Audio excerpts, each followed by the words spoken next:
Hello viewers, welcome to our channel. For more videos, please hit the subscribe button. Hello friends, welcome to our channel. Today we are going to discuss about a vengeful spirit living in a doll. No, we are not talking about Annabelle, but another doll like Annabelle.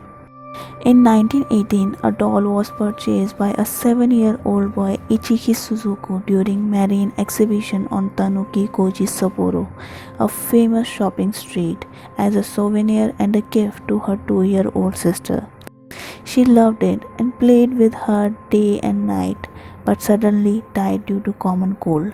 The family kept the doll as a memory of her, but one day they noticed the doll hair start growing long and long, and the paranormal activity started.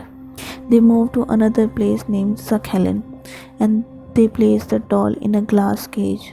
But every night the doll moved out from the glass cage and found another part of the house. One night the mother was sleeping and someone called her name.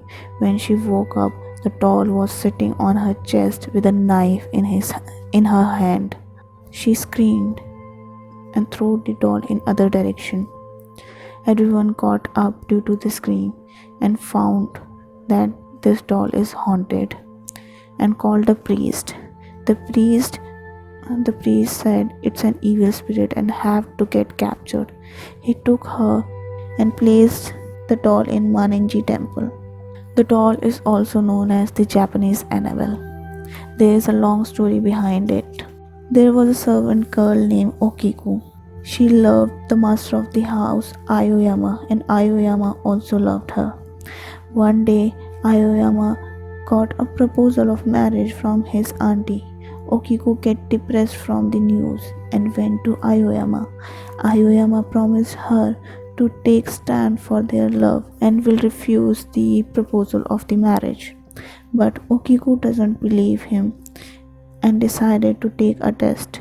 She went to an imperial room to get the heirloom plate. She broke one of the heirloom plate and cried in front of Aoyama that she broke it by mistake, but the lady of the house will kill her. Aoyama decided to take this responsibility of broken heirloom and will save his love.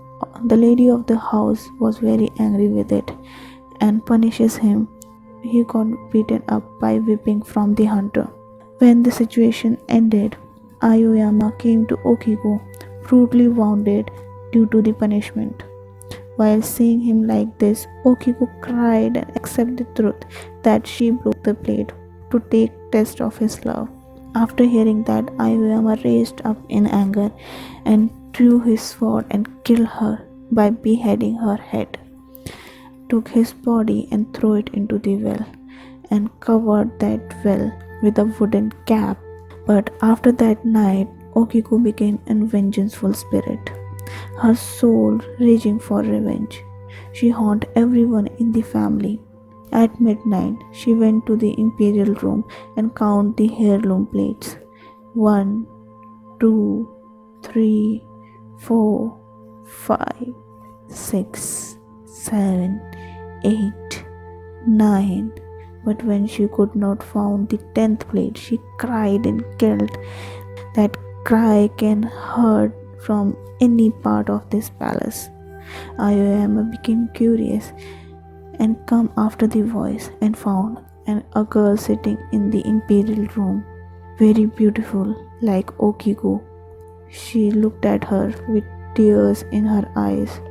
Aoyama accepted her guilt, drew his sword, and killed himself by cutting his own stomach with his sword. Now, both of them united after death, but both of them started to haunt the palace. The palace member called a priest to get control over them. After the priest come, they accept their guilt and said sorry to both of them. Aoyama accepted and moves for the afterlife, but Okiku doesn't. She took a swear to kill everyone in the house. To control the vengeful spirit, the priest captured the spirit and transferred it into a doll. The doll became cursed now. He took it to the Mananji temple and placed it into a glass door.